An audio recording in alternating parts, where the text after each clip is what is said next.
Hi there, my name's Leija. I'm a real-life lawyer on a mission to demystify the law and how it affects your everyday life. Today, I want to talk about Dr. Dre's divorce. A couple of you have asked me to cover this topic, and I've never really talked about marriage law on this channel, and it's kind of interesting, and I love to gossip, so you can't go wrong. I'm serving up some pilgrim realness today, so welcome to the Mayflower. Get on board. So in case you didn't know, Dr. Dre's wife, Nicole Young, filed for divorce last summer, and it has been an ongoing saga of divorce nightmares. Before I get into this intro, let me just deeply apologize for how white I am. I realized in doing this research that, like, I don't know anything about hip-hop, and obviously I've heard of Dr. Dre, but, like, it's pretty bad. It's pretty sad. So I thank you for the people who recommended this topic to me, for giving me the opportunity to educate myself while also educating you hopefully a little bit about marriage law, divorce law. I will note that I'm not a marriage attorney, I'm a trademark attorney, but I can do a little research and give you a little insight into the law, though I will note that I'm a lawyer, but I'm not your lawyer, and nothing that I say should be construed as legal advice. You should always seek the advice of a licensed attorney before making any legal decisions. So with that, let's get into it. Okay, so Dr. Dre, who is he? Well, his real name is Andre. Dr. Dre, Andre, get it?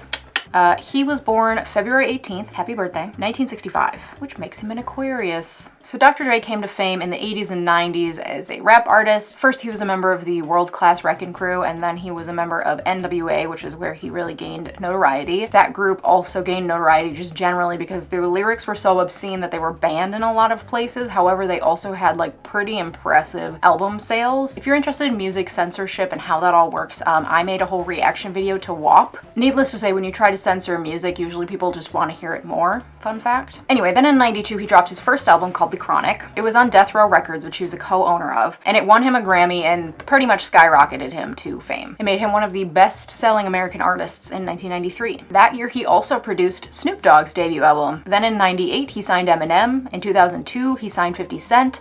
He's had his hands in producing or working on the careers of people like Tupac, Kendrick Lamar, Anderson .Paak. Like, the guy is about as legendary as you can get in the hip-hop scene. So I read. Again, I'm sorry, I don't actually know what I'm talking about. This is just what the internet told me. He also has some acting credentials, including in Training Day, and in total he's won 6 Grammy Awards, including Producer of the Year. And importantly to this story, in 2018 it was reported that he was worth $800 million. He's been named one of the richest figures in hip-hop. He owns a $40 million home in Brentwood, California, which, if that sounds familiar, it is also the place where O.J. Simpson owned a home and where Nicole Brown was murdered.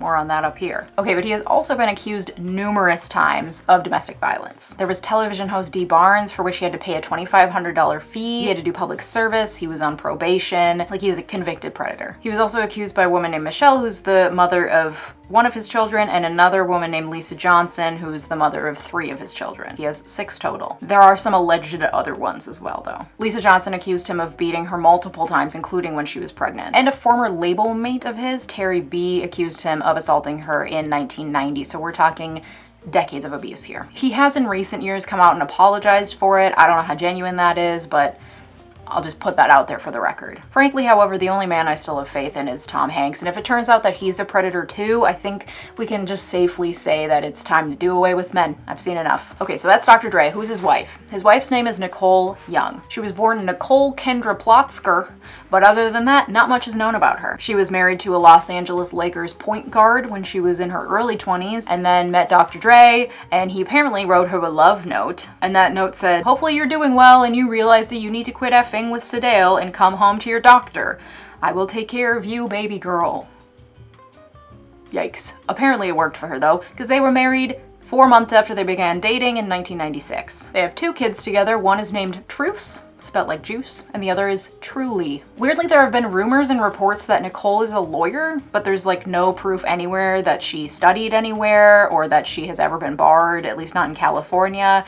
So I don't really know if she is one, but I kind of dig how mysterious she is. Like, I can respect that. She's fun and she's mysterious, and I like that about her. So Young filed for divorce from Dr. Dre last June after 24 years of marriage, citing irreconcilable differences, and it has been a mess ever since. Unfortunately, I wasn't able to locate the actual filings of their divorce case. I don't often work in state divorce courts, so I don't know where to find it, and what I do know, I tried and couldn't find it. So if anyone has access, comment down below because I'm interested. But I think I would have had to pay the Superior Court of Los Angeles some money to get my hands on this, and y'all, YouTube doesn't pay me enough for that yet.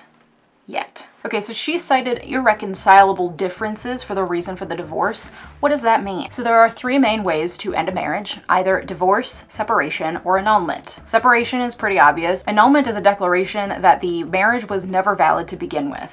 This can happen if, like, you marry someone and it turns out they were already married. You can get your marriage annulled because it was never valid to begin with. So California is what's known as a no-fault divorce state, which means that you can get divorced without having to prove any fault on the part of your spouse. Usually that's what irreconcilable differences mean. It means there's no fault, we just can't make our differences come together, and we would like to end this thing. And if the other spouse doesn't want to get divorced, there's not really much they can do to stop it. Even if they refuse to participate, it's considered a default judgment, and the couple gets divorced even without them being present.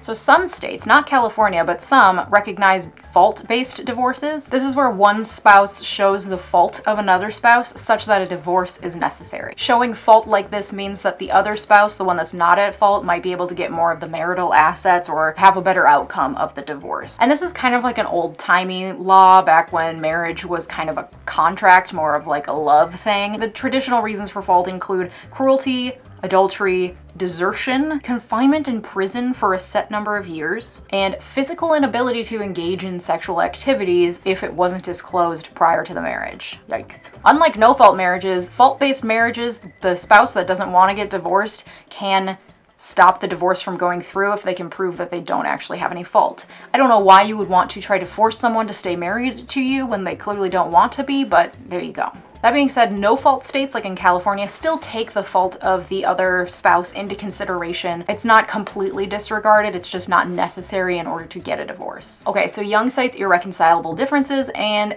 files for divorce in June 2020. But there's been a ton of back and forth, a lot of accusations. In October 2020, Dr. Dre accused Young of embezzling like $350,000 of their funds. And in January of this year, Young asked the court to make Dr. Dre pay her $2 million per month in spousal maintenance. He's currently paying her a paltry $293,000 a month. So at the same time that she was requesting $2 million a month, she also accused him of domestic violence. This was in January, and during that hearing, Dr. Dre was actually in the hospital. He suffered a brain aneurysm early this year, but her attorneys at that hearing agreed to give her $2 million in total until April, when the parties are scheduled to come together to determine actual long-term divorce settlement numbers. Okay, so he's in the hospital, she's taking millions of his dollars, blah, blah, blah. This paints her in a pretty bad light. I get it. But let's look at how property is usually divided in a divorce case and how spousal maintenance is calculated. I'll make a quick note that child support and custody are also things that come into play in divorce proceedings a lot of the time, but here it's not an issue because both of their children are adults, which is wild because truly their child was born in 2001, and I have like full formed memories of 2001, and she was an infant and now she is an adult human, so I don't feel good about that, but it's fine. Moving on. All right, so spousal support is usually in the form of a monthly allowance that one spouse pays to the other spouse after they split. The amount of spousal support is determined differently by different courts, but in California, courts generally consider a number of factors when determining the amount of money that's appropriate. They look at the length of the marriage, what each person needs based on the standard of living that they had during the time of the marriage, what each person can pay to maintain that standard of living that they had during the marriage, including the earning potential of each spouse, whether having a job would make it too hard for the spouse to care for the children, the age and health of both spouses, the debts and property owned by both spouses, whether one spouse helped the other spouse get an education, training, or some other sort of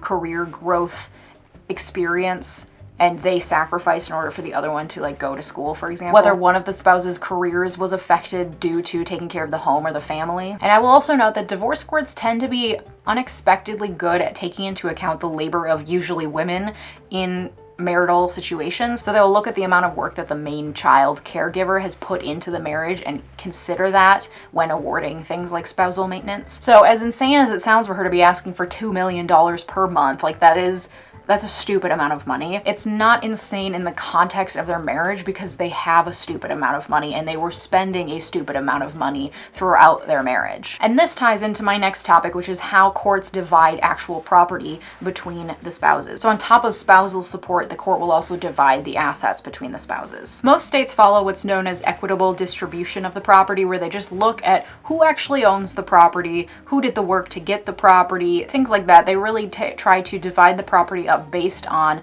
equity, based on who deserves what and who owns what based on the work that they put into it, the money they invested in it. So it's a house, if it's actual money that they earned during the course of a career, things like that. The court's going to take that all into consideration and is going to divide the property up between the spouses however that falls. However, notoriously, California, as well as 8 other states, is what's known as a community property state. This means that any property, and when I say property, I mean that includes money earned during the course of the marriage, any property that can be seen as marital property, so combined, owned by both people, is split evenly. So anytime there's any sort of commingling, if it's a house they both live in, if it's bank accounts they both have access to, if it's something they've both contributed to, it's going to be seen as marital property and it's going to be divided right down the middle. So all the money that you earned as a famous actor in Los Angeles, you put it in a dual bank account with your spouse and then you get divorced, that spouse gets half of it. This is why prenups are so common in California, because it's kind of insane that that's how they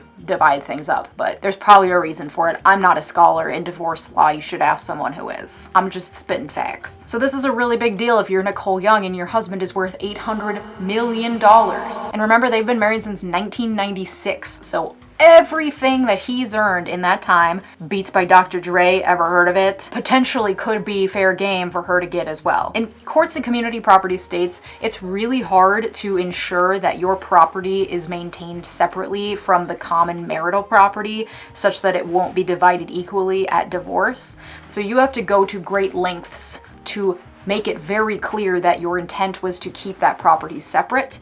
Otherwise, the court's going to look at it and say you earned it during the time of this marriage, so we're going to divide it equally. So that's why, in this case, along with many other divorce cases, especially between celebrities, prenups become such a huge issue, and that's exactly what's happening in this case. Initially, this wasn't reported, but it turns out that there is a prenup that the couple signed before their wedding. Dr. Dre claims that it is fully in force, whereas Nicole claims that she was coerced into signing it, and then he ended up destroying it at some point during the marriage to prove his love for her. So he's saying it exists, she's saying that he canceled it, and he forced her into signing it in the first place. So this is also an important fact, because a contract that is entered into while under duress or pressure or force sometimes will not be enforced by a court, meaning that even if there is a prenup, if she can prove that she was coerced into signing it, then the court's not going to enforce it. I don't know what that prenup says, but I imagine if Dr. Dre is saying that it exists and she is saying that it does not, there was a lot of protections for Dr. Dre in that prenup, which makes sense because he's apparently the main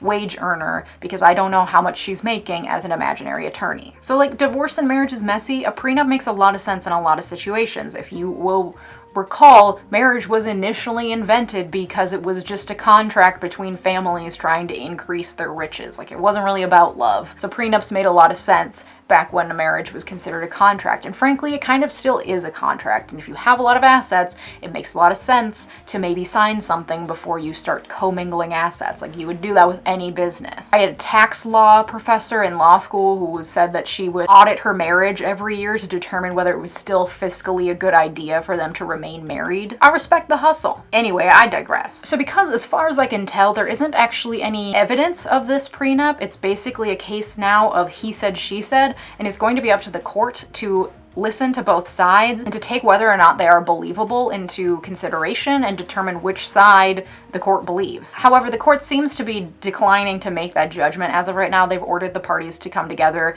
and try to reach a settlement. A lot of courts do this because they would prefer it if parties would just come together and figure out their differences outside of court, because courts are so overlogged anyway with cases, especially now during COVID, that judges really push parties to get together outside of court for settlement conferences to see if they can just reconcile their differences. Also, a fun note, Dr. Dre is repped by a lawyer named Laura Wasser. She is a well-known celebrity divorce attorney. She's currently also representing Kim K, I'm pretty sure. Have I considered celebrity divorce attorney on my list of potential careers? Yes, I have. have. It sounds like you get some good gossip. Okay, so to make this case even more complicated, back in September, Young filed a separate lawsuit against Dr. Dre relating to his trademarks that he owns, saying that he transferred them to a shell company as a means of trying to hide them from the marital assets so that they can't be counted in the assets and divided in half for her. Now you might think that that's kind of weird, but trademarks are incredibly valuable, especially if you have a trademark in the name Dr. Dre. That means you're the only one that can put Dr. Dre on products and sell them. That's incredibly valuable, so it makes sense why she would be concerned with that asset. However, it's a little unclear because the trademarks themselves were registered with the United States Patent and Trademark Office after their marriage. However, he started using Dr. Dre as his name back in the 80s because you can get trademark rights without registering them with the federal government. It's unclear. I'm not an expert on whether or not a divorce court is going to look at trademark rights and determine that if it's registered after the marriage, then it counts as a marital property. But if it was used before the marriage, then it doesn't count as marital property. That's a complex issue. I will say, though, that it is not lawful to try to hide your assets when you know that you're getting divorced, to try to keep them from being divided. That's definitely not what you should do. The law frowns upon it. However, I got my hands on this complaint, this trademark complaint that her lawyers filed for her. I don't know who these lawyers are. This is one of the more absurd complaints I've ever seen. They're trying to make it really dramatic and try to make the court see from Nicole Young's perspective how awful this was, but like there's this line you kind of have to hit when you're writing these things where you want to advocate for your client. You want to show how they've been wronged, but like a judge is going to look at it, and if it's clearly written as an exaggeration, as like a sob story, no judge is going to look at that and be like, oh yes, I am convinced now that it is very dramatic and I'm going to take it more seriously. Like there's a line and these people crossed it. Like for example, it starts with, "This is a sad and sordid tale where famous music mogul Dr. Dre Young was caught secretly transferring valuable trademarks he owned with his wife Nicole Young to a newly created asset holding company that he created and controlled after he expelled his wife from their home and before he threatened to file divorce." Like, first of all, this is a sad and sordid tale. That's a little dramatic. Second of all, awful first sentence. And it goes on, and it's just like over and over really bad. Like it's also just factually inaccurate. It says 3 different times in this that she is the mother of his 3 children. Unless she told her lawyers something that the public doesn't know, they only have 2 kids together. So I don't know what the hell they're talking about. First sentence of the second paragraph, "It is said that greed in the end fails even the greedy, and that money does not change people, it unmasks them." And then it goes on to say, "Andre's true persona was unmasked prior and after years of marriage to Nicole." That's not a sentence that makes sense. Throughout this whole thing, it's just sentence after sentence that's like, what? I don't know what the hell is going on in this complaint. So we'll see what happens. It was filed back in September. Dr. Dre moved to have it dismissed, and there's a hearing on that motion at the end of February. It's an ongoing case, but it just kind of like adds another layer to how messy this entire case is. So as for recent developments, like I said, the couple is going to be reconvening before the court in April for a settlement on the marriage issues, on the spousal support and the division of the assets. This past week there was some developments because Nicole Young was trying to get 3 of Dr. Dre's alleged mistresses to testify. Basically, she was really trying to play up his infidelity, his domestic violence, as a means of kind of showing the court that she deserves a solid amount of the assets for what she endured for 24 years throughout the marriage. Whether or not it's true depends on the evidence, but it appears that this court is not really interested in having a like criminal trial before it because it keeps telling them to go back and conference it out and try to figure it out together or with a mediator. So I don't know how much this court's gonna hear by way of evidence of like his infidelity or domestic violence or anything like that. There was also a point where Young has requested that the court allow her to go to their home in Brentwood to collect her things. She told the court that she had 20 fur coats that were being held in a cedar chest that was temperature controlled and climate controlled, and she needed to get it because she was afraid he was going to put it in storage and it was going to make them deteriorate over time. She also said that he's like throwing parties at the mansion and she's seeing women like wearing her designer shoes around the house. Like, if what she's saying is true, if she really had an awful marriage and endured a lot, like, I'm all for her getting her dues. But man, I just got kind of annoyed as I was researching this because, like, man, I'm tired. I haven't left my home in months. I haven't done anything fun in months. And these rich people are out here fighting over 20 fur coats and people wearing their Chanel slides at parties. Like, I don't know. I don't really care. This is dumb. No one should have $800 million. Like, I'm all about celebrity gossip. It's fun to break this stuff down for you. But man, this one, I got annoyed by the end of it because I was like, there's so many bigger problems in the world right now. Okay, anyway, sorry, I got a little derailed here, but that is the story and the current standing of the Dr. Dre divorce. I hope you have learned something. Mainly, don't get married without a prenup and make sure that you preserve that prenup is what I've learned. So that's that on that, I guess. Comment below if there's any other celebrity gossip that you want me to talk about, or if you have any questions. Hit that like button and that subscribe button if you found this informative and entertaining. Thank you so much for watching. Have a good day. Goodbye.